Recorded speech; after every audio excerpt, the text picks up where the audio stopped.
Hola, buenas tardes amigos. Estamos en esta tarde maravillosa en Espacio Jurídico con Yacine Zurita y el día de hoy vamos a hablar temas bastante interesantes, unos temas que están hechos en nuestra actualidad. Vamos a hablar sobre la responsabilidad civil en tiempos de cuarentena, la responsabilidad en un mundo virtual.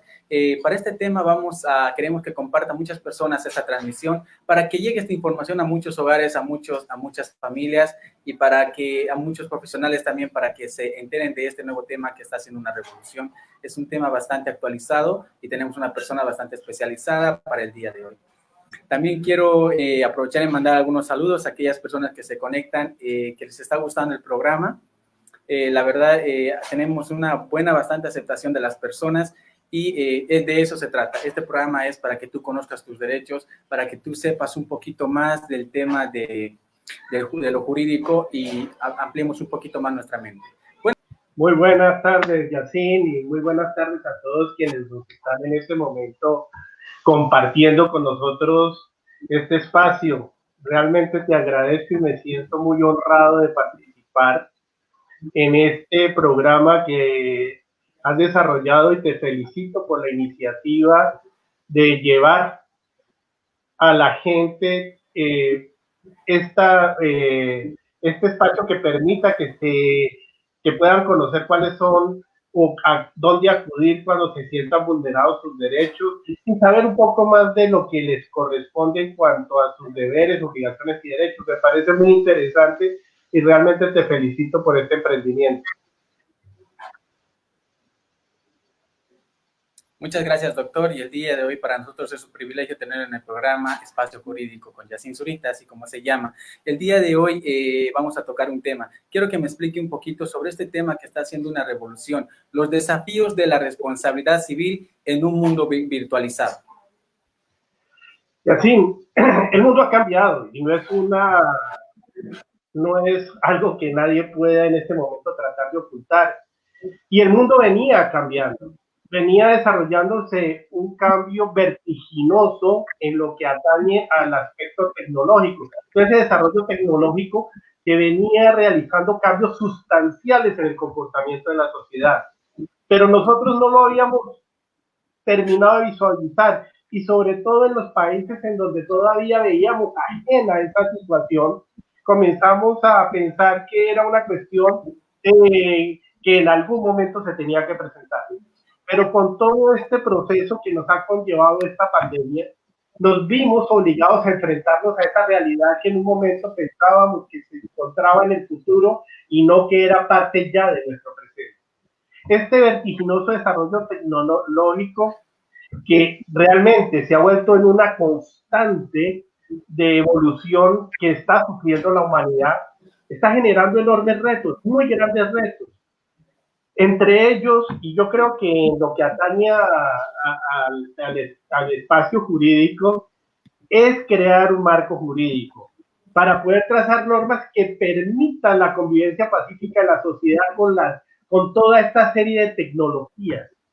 Hablamos de robótica, hablamos de domótica, hablamos de la cuarta revolución, pero no estamos aterrizando una realidad que se nos presentó con el acompañamiento normativo que debería conllevar esta situación. ¿Y por qué lo señalo? Porque cada vez la tecnología va corriendo, va avanzando a grandes pasos, mientras que el marco regulatorio va sumido en el letargo paquidérmico de ese avance. Pero fijémonos una cosa, y es algo que me llama mucho la atención. Esto no se está visualizando ahora. Hace unos años, un escritor de ciencia ficción, Isaac Asimov, ya comenzó a visualizar esta circunstancia e inclusive él se atrevió a señalar un decálogo de lo que debía ser el marco normativo del que se debería partir para trazar todo el orden jurídico en su entonces futuro. No se nos puede olvidar que la cultura, que ahora se ha creado una cultura de disrupción tan acentuada que nos ha generado una proyección transformadora y además muy acelerada. Y eso está creando un nuevo orden mundial. Nosotros estamos hablando de un nuevo orden. Ya hablamos de un nuevo orden en todos los sentidos. Ahora, cuando pensemos salir de este proceso de la pandemia, pues en donde se ve con mayor énfasis es en el tema tecnológico. Entonces, es indudable que este nuevo orden va a cambiar radicalmente nuestro modus vivendi y vamos a tener que comenzar a tener una visión distinta. Tenemos que comenzar a entender como abogados que no solamente nos podemos remitir a los ya, en muchos casos, anacrónicos y polvorientos ordenamientos jurídicos que nos están signando unos caminos que ya dejaron de serlo. Entonces tenemos que comenzar a ver al futuro y tenemos que comenzar a conocer nuevas cosas. Por ello, y en este aspecto, para luego llegar a la responsabilidad civil, tenemos que entender de qué se trata la convergencia NBIC. Cuando hablo de la convergencia NBIC, hablo de la convergencia nano-bio-info-cogno. ¿Y qué es esto? Es la simbiosis profunda de las tecnologías de la información con la genética, con la biotecnología, con la nanotecnología, con las ciencias del conocimiento. A esto se le agrega la inteligencia artificial, el Internet de las cosas y todos aquellos desarrollos tecnológicos, concluyendo en la robótica, que van generando una brecha generacional que si en este momento no la atacamos y no comenzamos a generar los puentes de conocimiento, nos va a ir generando espacios insondables que en algún momento van a ser muy difíciles que nos permitan atravesar una brecha que de por sí se nos podría alejar cada día más. Mira, en la Universidad Unifrance, en el marco del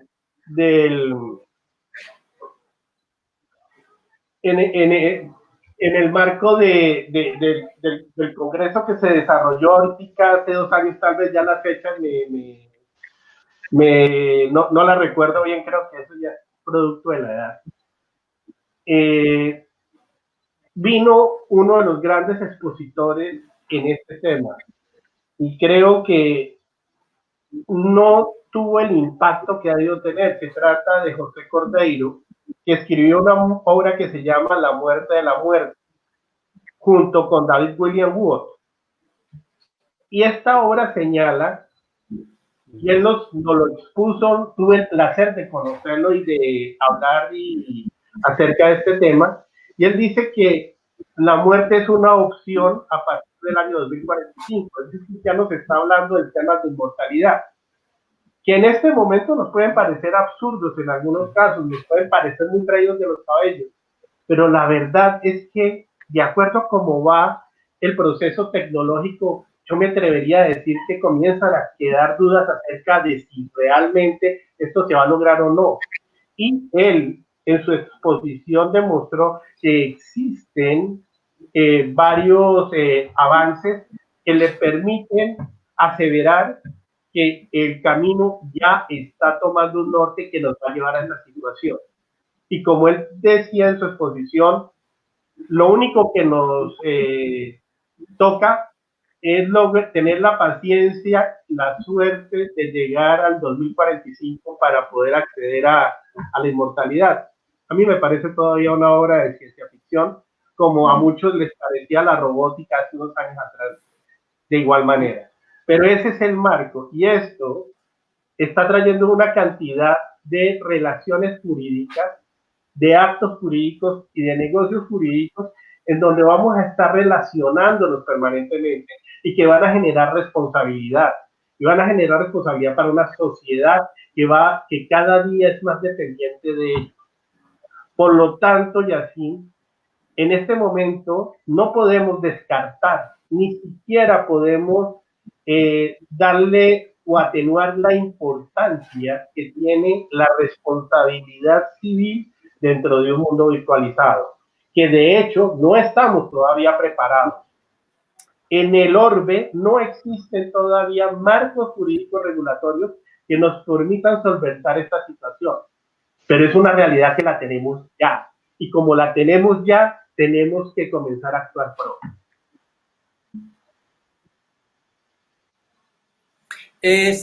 Tocó bastantes puntos usted sobre la robótica y sobre varios cambios que está teniendo la sociedad y Bolivia más que todo y a nivel mundial. Se ve que hay un bastante cambio fuera de lo normal, porque antiguamente para cambios, hablando del tema jurídico, para cambios de leyes o cambios de cualquier área jurídica, tenía que pasar años para que haya un cambio. Y en estos tiempos, con este tema de la tecnología, de lo virtualizado y más aún con esta pandemia, se puede ver un cambio de 90 grados de una manera bastante rápida, el cual la gente y muchos profesionales antiguos y quizás a muchos también modernos están quedando muy atrás y se están dejando sobrellevar con la tecnología, el cual es un problema bastante complicado para muchos profesionales que ejercemos el tema del derecho. Sí, Yacine, desafortunadamente nos hemos acostumbrado a seguir los esquemas rígidos que nos ha impuesto el derecho. Entonces, hablamos todavía de códigos que fueron sancionados y promulgados en la década de los 70. Imagínense ustedes hablar de la década de los 70, donde Bolivia era una situación, un país totalmente diferente al que nos encontramos hoy en el 2020. En ese entonces, todo lo que hemos vivido y lo que ya conocemos ampliamente era ciencia ficción. No estamos preparados normativamente, pero no es un tema exclusivamente boliviano, es un tema global. Es un tema global porque todavía no existen legislaciones y marcos normativos que lo regulen estos aspectos. Porque es que nos encontramos con dos problemas centrales. Uno de ellos es la ubicuidad y el otro es la desterritorialización. ¿Qué quiere decir esto? Que cada vez las relaciones que están en la red, pues están en todas partes y no tienen fronteras. Entonces, aquí surge la primera problemática, y es que toda esta generación de información, generación de actuaciones, está creando una proliferación de actos jurídicos que se celebran en estos espacios. Pero estos actos jurídicos que se están presentando y que no son secretos para nadie, están propiciando una transnacionalización de las actividades civiles y comerciales. Y esto nos va a generar una dificultad impresionante para poder identificar, para poder visualizar y para poder ejecutar estos actos jurídicos dentro de este flujo transfronterizo que necesariamente necesita una regulación. Necesita una regulación global. Ya no podemos estar hablando de regulaciones regionales, de regulaciones nacionales, porque no van a ser existentes y no van a contemplar realmente en su real dimensión todo lo que nos está ocurriendo con este desarrollo tecnológico que lo estamos vivenciando ahora más que nunca.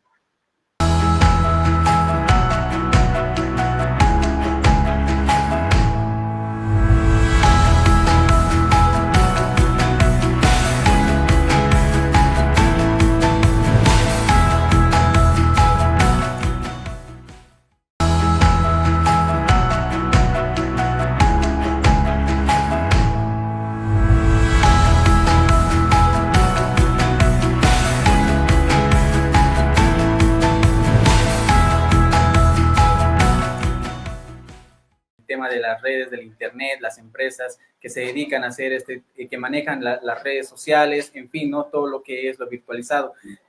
Según usted, doctor, ¿cuáles son los desafíos que las empresas de internet tienen en materia de responsabilidad civil?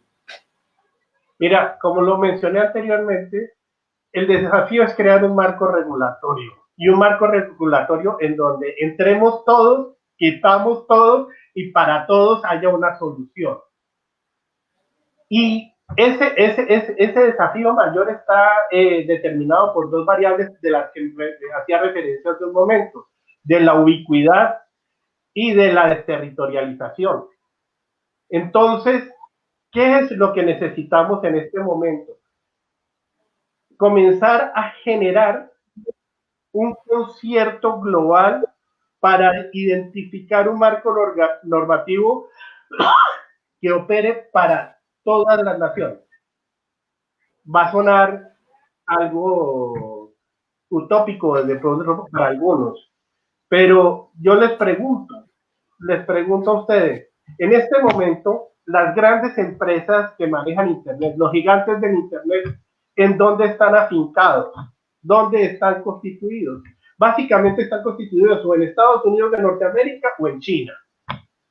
Y al estar constituidos allá, es decir, toda esa serie de relaciones jurídicas que se presenten en todo el mundo y que generen daños, que generen responsabilidades, ¿a dónde vamos a tener que recurrir?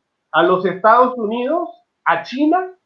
¿O nuestros países van a tener la capacidad de normar esos comportamientos y establecer los procedimientos adecuados para indemnizar y resarcir los derechos vulnerados a los ciudadanos? Eso es una complicación. Lo estamos observando ahora.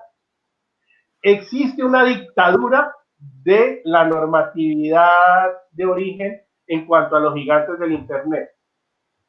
Pregunto yo, Bolivia no la tiene, pero pregunto yo, ¿qué sucede si una de estas empresas termina implicada en la vulneración de un derecho de un connacional? ¿Cuáles son las herramientas que él va a tener? ¿Cuál va a ser esos instrumentos jurídicos que él va a poder ejercer para poder reclamar su derecho? ¿Será que tendrá que ir a los Estados Unidos a reclamarlo? ¿O será que reclamándolo en Bolivia será suficiente para poder lograr que en Estados Unidos hagan caso de esa situación jurídica? Entonces, el tema es bien complejo. Yo estoy convencido de que el gran desafío es un ordenamiento global. Es decir, un ordenamiento global en donde se desarrollan las grandes pautas, donde se manejen los grandes temas. Doctor, según usted, ¿cuál cree que sería la normativa que pueda adoptar y dirimir los conflictos suscitados en el Internet? Bueno, en este momento, como te mencionaba, no existe todavía normas que nos lo permitan llevar. Yo creo que tenemos que apelar al derecho internacional privado, necesariamente. Y tenemos que comenzar a hablar de el principio de cooperación entre las diferentes naciones para poder establecer los marcos regulatorios que nos permitan realmente constituir un ordenamiento jurídico que sea aplicable. Y más que sea aplicable y que sea tangible, es decir, que se manifieste, que sea operativo. Y no seguir en la falsa ilusión de que de alguna manera se va a solucionar, que debe haber alguna solución y que ese en algún momento va a llegar. No, tenemos que comenzar ya a ponernos serios y comenzar a establecer realmente mecanismos claros, concisos, concretos, que permitan que todas estas acciones, estos actos jurídicos que generen responsabilidad, puedan acudirse y resarcirse de una manera diáfana, transparente, eficaz y eficiente.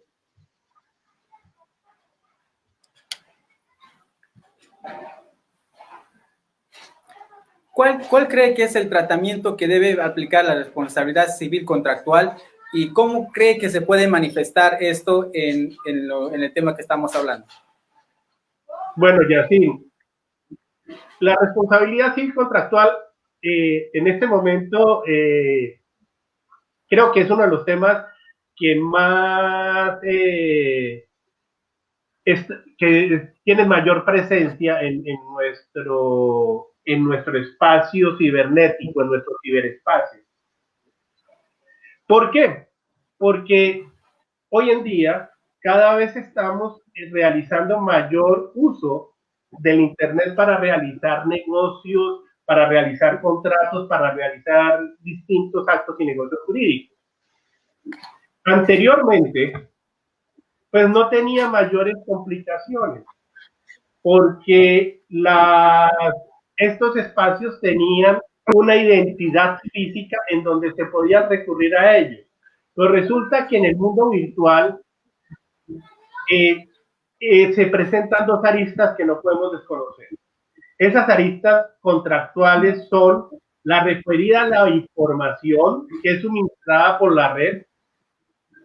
Estoy hablando de los bytes, estoy hablando de la imagen, del diseño, el video, música o un servicio en el computador. Esa es la primera arista. Y la otra es la que se refiere a la red como el simple vehículo para formalizar un contrato. Entonces, si tomamos en cuenta estas dos aristas, podríamos presentar dos soluciones jurídicas. Y estas dos soluciones jurídicas están planteadas en la jurisdicción norteamericana.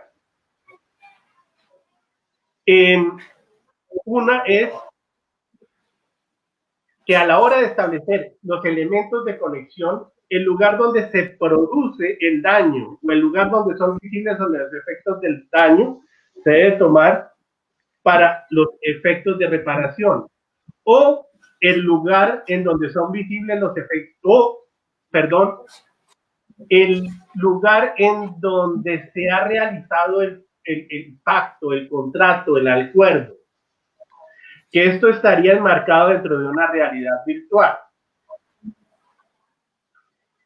Pero entonces aquí nos surgen una serie de inquietudes que son bastante interesantes de tratar.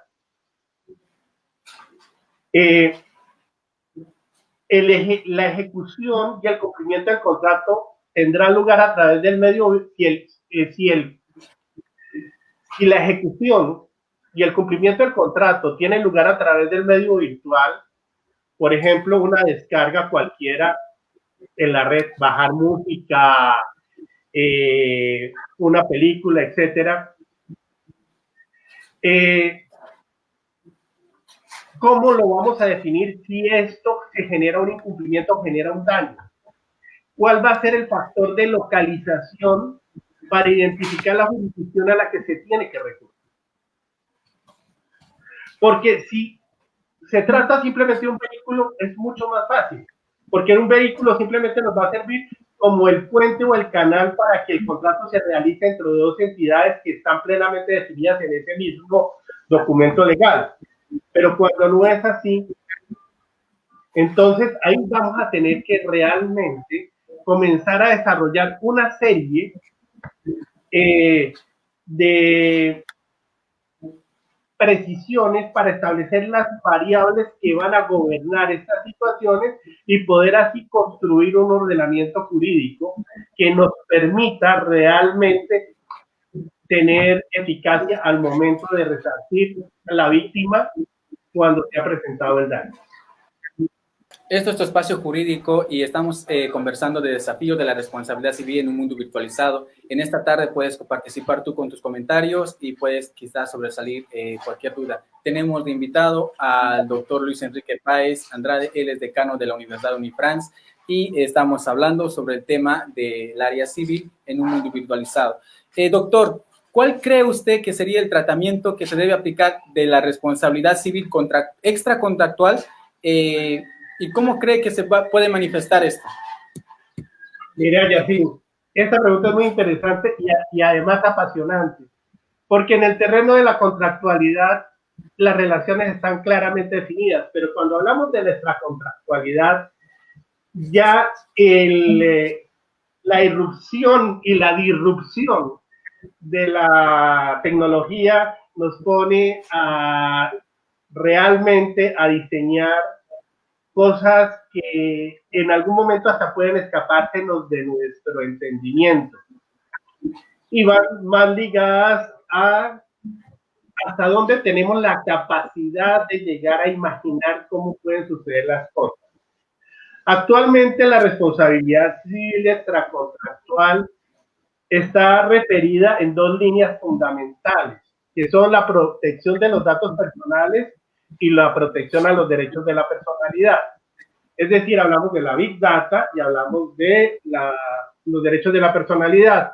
Es decir, la imagen, cuando las personas ven afectada su imagen por alguna red social, cuando son utilizados nuestra información para fines en los cuales no hemos autorizado. Estas son situaciones que son constantes y es un problema habitual. Este ya es un problema habitual, de tal suerte que aquí comenzar a generar normas me parece mucho más fácil. Pero el gran reto, Yacine, algo que me apasiona es cuando nos veamos enfrentados a la inteligencia artificial, que de hecho ya la tenemos aquí, está presente. Y le pongo un ejemplo muy sencillo. Cuando hablemos de los autos autónomos, si un auto autónomo genera un accidente y atropella a una persona, ¿quién tiene que responder por el resarcimiento de los daños de la persona que fue atropellada? Actualmente no hay mayor discusión. ¿Por qué? Porque ese auto está siendo gobernado por una persona que lo va conduciendo y el responsable es él. Entonces, no hay ninguna duda. Pero cuando hablamos de un auto autónomo, entonces entra una serie de interrogantes que son dignos de tomar en cuenta. Uno, ¿será responsable el dueño del vehículo? Pero él no lo estaba conduciendo. Dos, ¿será responsable el fabricante del auto? Puede ser, él fue el que armó el vehículo, pero también podría ser responsable el que instaló el software del auto.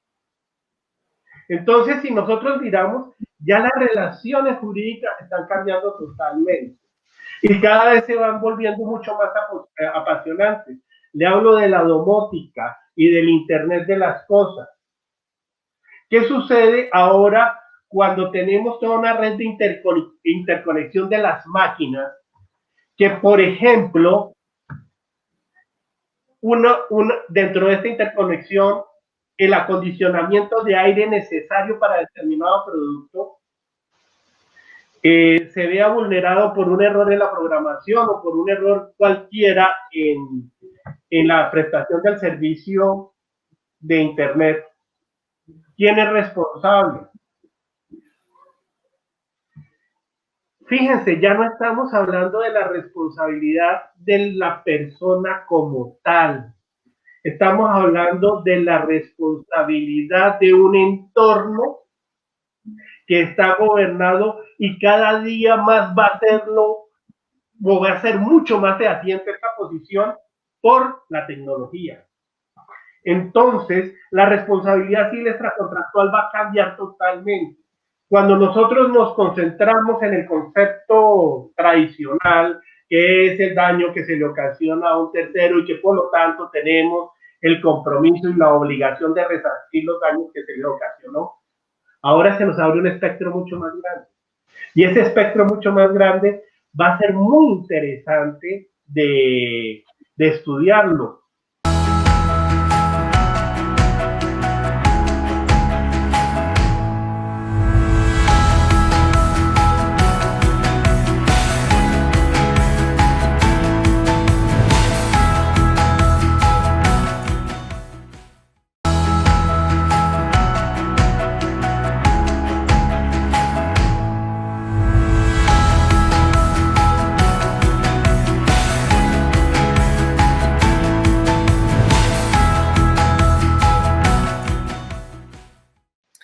Muchas gracias, doctor. También quisiera hacerle esta pregunta que es bastante interesante y me parece muy relevante y es importante que las personas que están ahorita en la audiencia tengan un poquito y amplíen un poquito más el conocimiento. Me gustaría decirle que ¿pueden ser responsabilizados los proveedores de servicios por actos practicados por los usuarios?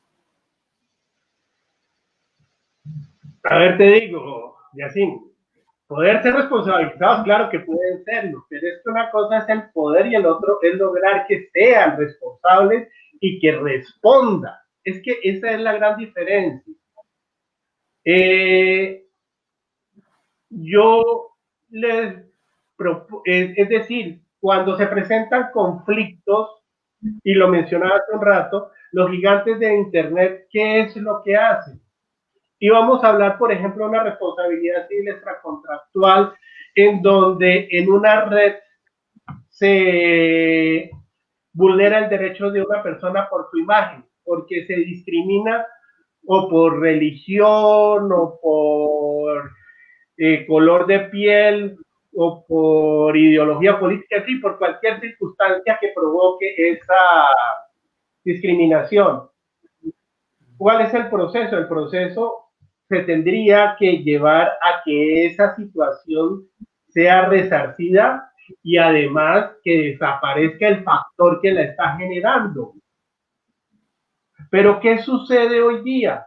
Y existen varias experiencias al respecto y ustedes las pueden buscar, en donde se presentan estos sucesos y aún hoy día, pese a todos los reclamos que se han hecho, subsisten esas factores de discriminación en las redes.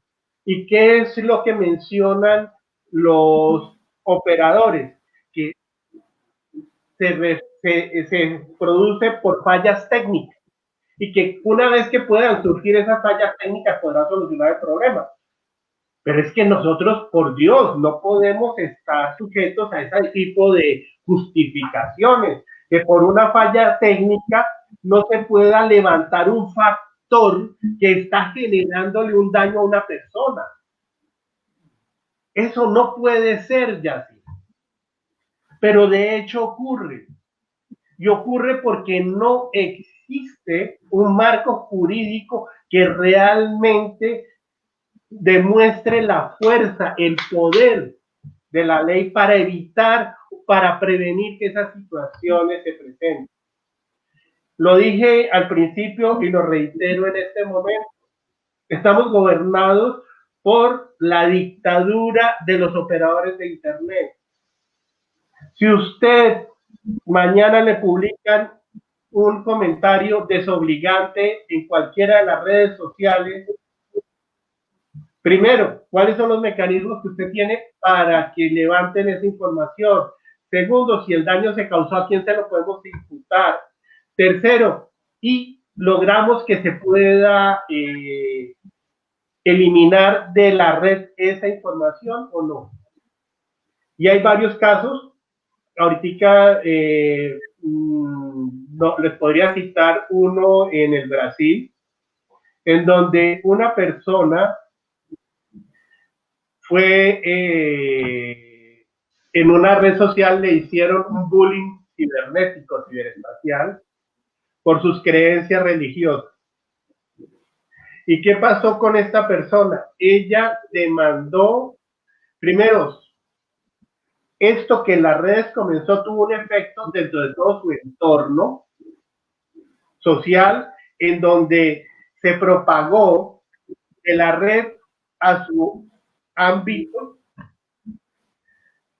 y además, cuando solicitó que fuera retirada hace cerca de 2 años y medio, todavía aún se encuentra ese factor que generó toda esta circunstancia anómala.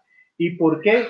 Porque la respuesta que le han dado es que son conscientes, pero por dificultades técnicas o por procesos que tendrían que realizar, no lo han podido hacer, pero que le prometen que lo van a llevar a cabo.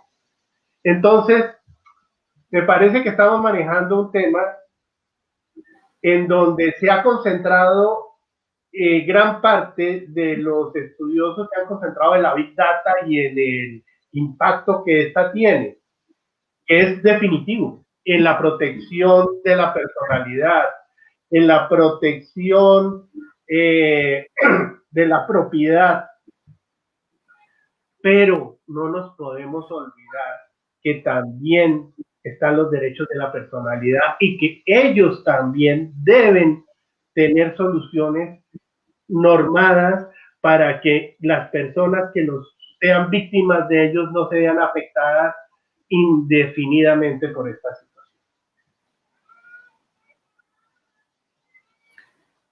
¿Qué opina usted, doctor, sobre el tema de las audiencias virtuales que se está dando de hablar mucho acá en Bolivia?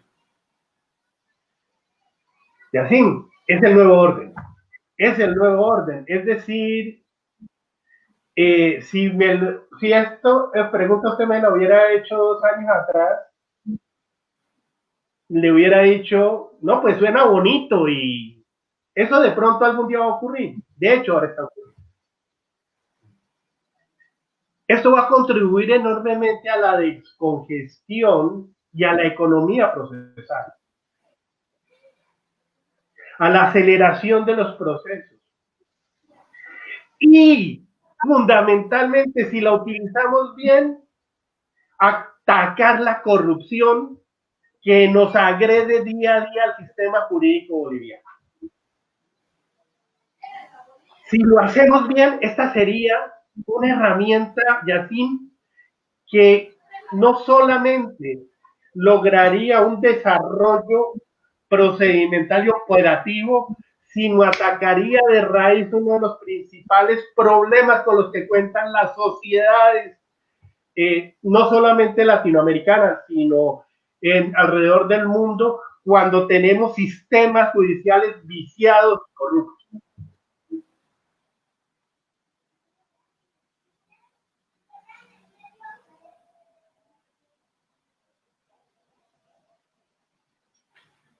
Tocó un punto bastante importante que es el tema de la corrupción. Y sí, porque se da muchos casos en el tema cuando están llevando algún proceso para ingreso de memoriales o para fijaciones de audiencias, para notificaciones, etcétera. Se da que a veces que si uno no da coima, como se dice en términos colegiales de la sociedad, a veces te lo retrasan el proceso y ya teniendo con lo virtualizado, tú envías un Gmail o envías algún correo y no hay cómo te retrasen tal audiencia o no hay cómo te sobornen, porque con lo virtual es es imposible, ¿no? Doctor, quiero hacer otra pregunta. ¿Cómo lo ve usted sobre las leyes acá en Bolivia? De aquí a cuánto tiempo usted cree que va a salir una normativa que rija la tecnología? Bueno, de hecho ya existen normas. Tenemos la ley de telecomunicaciones, ahora tenemos la ley de teletrabajo. Existen normas. Lo que pasa es que no podemos seguir pensando como lo hemos hecho a través de toda nuestra historia, de que hay que acopiar un sinnúmero de normas para poderlo regir. Yo creo que tenemos que comenzar a operativizar esas normas. Tenemos que crear normas, pero con miras no al entorno nacional. Por eso he insistido tanto que ya es la hora de que comencemos a transnacionalizar la normativa en los temas de responsabilidad, en los temas en donde priman las relaciones transnacionales, donde prima la extraterritorialidad. Tenemos que comenzar a pensar ya en esquemas globales. Tenemos que comenzar a tener una visión distinta. No podemos pensar que nuestro sistema jurídico tiene que tener una legislación específica para Bolivia que puede discrepar mucho con las legislaciones foráneas y que lo único que va a servir en últimas es para generar obstáculos. Obviamente, y no quiero decir con esto que no se tenga una legislación propia, por supuesto que sí, pero hay temas, sobre todo con con la tecnología, en donde tenemos que tener ya abrir nuestro horizonte, tener una visión muchísimo más amplia, tenemos que abrir la visión, tenemos que tener 180 grados de visión para darnos cuenta de que todas estas relaciones que surgen a través de la ubicuidad, como le hablaba, y la desterritorialización, sirvan para poder dar solución a los problemas que presentan los actos y negocios jurídicos que se tejan en ellos. Entonces, hay que comenzar a mirar el mundo como la aldea global, es decir, como un solo entorno para determinadas materias. Y así ya poder dar soluciones verdaderas. No simplemente seguir dando interpretaciones de cómo se haría en un sitio que podría ir en contravía de lo que en otras partes se quiere.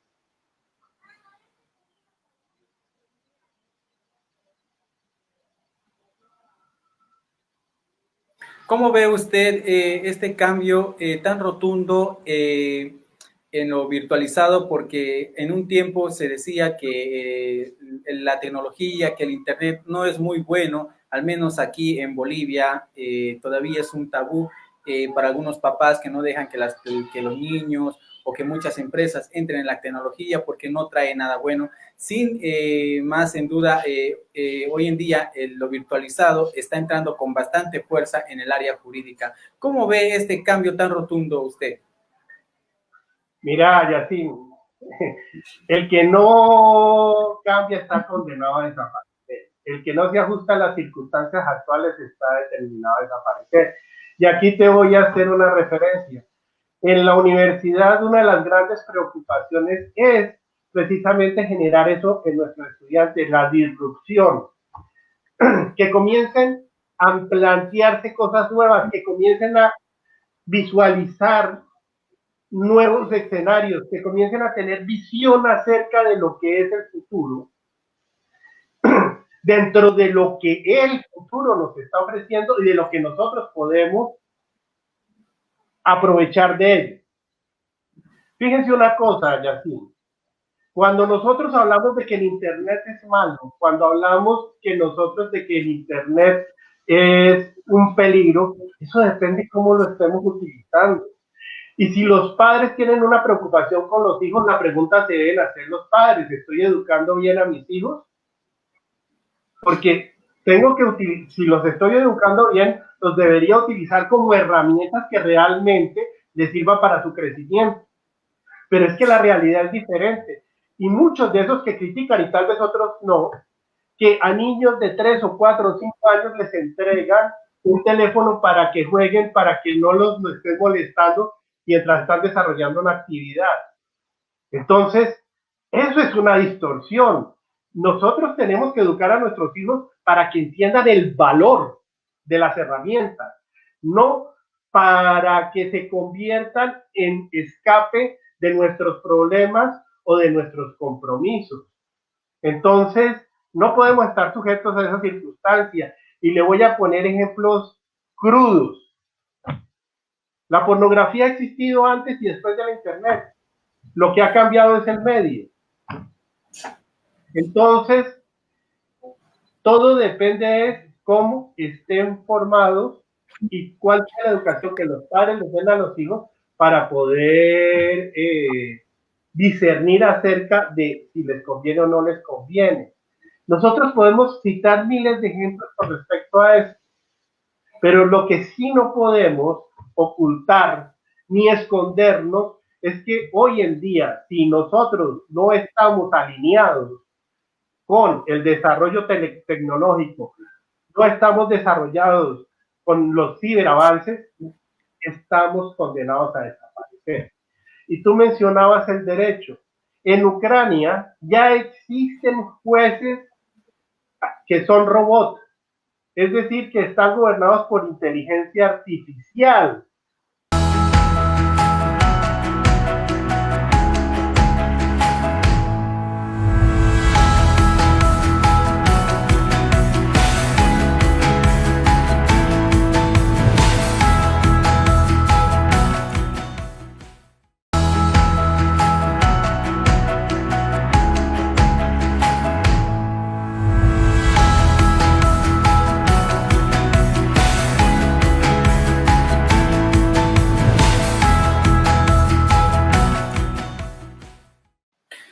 Muy bien, doctor, muchas gracias por su tremenda exposición. Vamos a leer algunos comentarios. Esto es Espacio Jurídico y estamos con el doctor Luis Enrique Páez de la Universidad Decano Unifrance. Nos escribe Pilar Andrade, nos dice, excelentes comentarios, nos dice. También nos dice Pilar Andrade, nos escribe y nos dice, un gran orador y mucha claridad en sus explicaciones. María Eugenia también se pronuncia con su comentario y nos dice, muy interesantes las exposiciones. Germán también nos escribe y nos dice, con la situación actual deben cambiar todas las situaciones sociales y jurídicas, entre otras. De acuerdo con el doctor Páez, es hora del cambio. Pilar también, Andrade se pronuncia y nos dice, qué maravilla, la virtualidad es el futuro de los niños y de los adultos. De acuerdo con el doctor Páez. También tenemos un comentario. Nos dice, excelente análisis, estimado doctor Enrique Páez. Y tenemos mensajes de WhatsApp también desde Chile que nos dice, muy buen programa, felicidades, Yacine, y un fuerte abrazo al doctor Páez, que muy pronto estaré pasando por la Universidad Unifrance. Doctor, para casi terminar este programa, ¿qué materias, usted que es decano de la Universidad Unifrance, qué materias futuras cree que pueden ser necesarias para todos aquellos estudiantes de Derecho? Mira, y te voy a decir cuál es la agilidad con que se están presentando estos cambios, que realmente es asombrosa y es fascinante. En el 2017 nosotros hicimos un rediseño curricular y ese rediseño curricular lo visualizamos de acuerdo a las circunstancias que nos dictaba el momento. Y creo que se logró realizar una malla en derecho realmente buena. Pero este movimiento, esta dinamicidad que el mundo nos ha llevado, esta velocidad vertiginosa en la que nos encontramos, hoy nos está llevando también a pensar en otros modelos y en otras asignaturas que deberían ser contempladas. Y de hecho, cuando nosotros hicimos el rediseño curricular, hablábamos mucho de las habilidades y de blandas y de las duras. En este momento estoy convencido de que debemos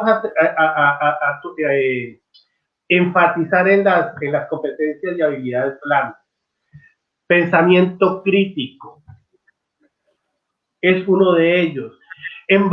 La sociedad tiene que haber aprendido la lección de estos días y tener una visión distinta, y por ello la ética, la axiología, la deontología tienen que ser valores que deben primar ahora en las relaciones profesionales, que deben enmarcar el camino que debe seguir toda persona que se quiera dedicar activamente al ejercicio de una profesión.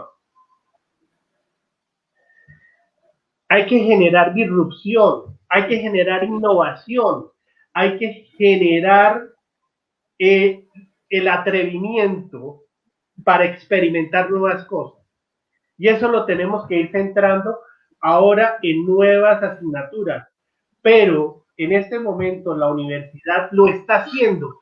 Es decir, dentro de una malla en donde nos encontramos asignaturas tradicionales, se está haciendo un esfuerzo y se está haciendo un proyecto que lo comenzamos, como lo menciono, desde el primer semestre del 2017, en el que se está improntando una nueva visión. Y esa visión es pensando en el 2030, 2040 y no en el 2017, cuando en ese momento se comenzó a desarrollar. En la malla hoy en día tenemos las materias, muchas asignaturas que son tradicionales, pero enfocadas en un sistema diferente. Por ejemplo, he tenido la enorme suerte, la gran fortuna de impartir Derecho Económico Empresarial, Derecho Bancario y de Seguros, y en estas asignaturas estamos trabajando en el nuevo modelo. Estamos hablando de e-commerce, estamos hablando de Big Data, estamos hablando del Bitcoin, estamos hablando de otras cosas, del Smart Contract. Los que han sido estudiantes míos no me pueden dejar mentir cuando les digo que ya lo que está consignado en el actual Código de Comercio simplemente es referencial, que tenemos que comenzar a partir de crear el nuevo modelo, de crear una nueva visión y que esa visión la tenemos que desarrollar ahora y que todos los estudiantes en el momento en que comiencen a egresar tengan esa actitud disruptiva, innovadora, para poder lograr que nuestro entorno no cambie, sino simplemente se compatibilice con las tendencias que la cibernética y la tecnología nos están demandando.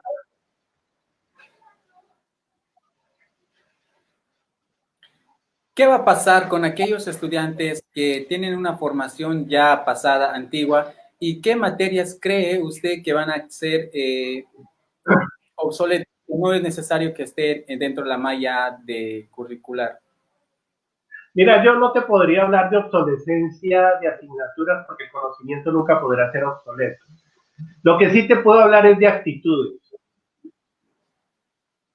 Si yo tengo una actitud conservadora, una actitud de aferrarme a lo que existe, una actitud de no querer mirar el futuro, entonces en ese momento vamos a estar limitados y como te lo dije anteriormente, no vamos a ser los gestores del cambio, no nos vamos a convertir en factores diferenciadores. Simplemente vamos a seguir siendo seguidores de procesos hasta donde ellos nos lleven. La actitud es la que tiene que cambiar. Y sí, hay muchos estudiantes y muchos profesionales jóvenes y muchos profesionales ya no tan jóvenes, entre los cuales me cuento, que tenemos que comenzar a cambiar de actitud y comenzar a mirar cuáles son las tendencias, qué es lo que la sociedad demanda. Yo no puedo pensar que como estudié Derecho, el derecho no puede ser perfectible, que el derecho no es mutable, que el derecho no puede cambiar. Tengo que ser actor de ello y tengo que partir de ese acervo de mi formación para poder entender la realidad y comenzar a proyectar la realidad o la realidad virtual en la que nos encontramos. Entonces, aquí no se trata de que si somos jóvenes, viejos, no tan viejos, se trata de que seamos personas con una visión joven. Y así, aquí yo te lo voy a decir, yo no me considero viejo, yo me considero un joven con muchísima experiencia. Con certeza, doctor, con certeza.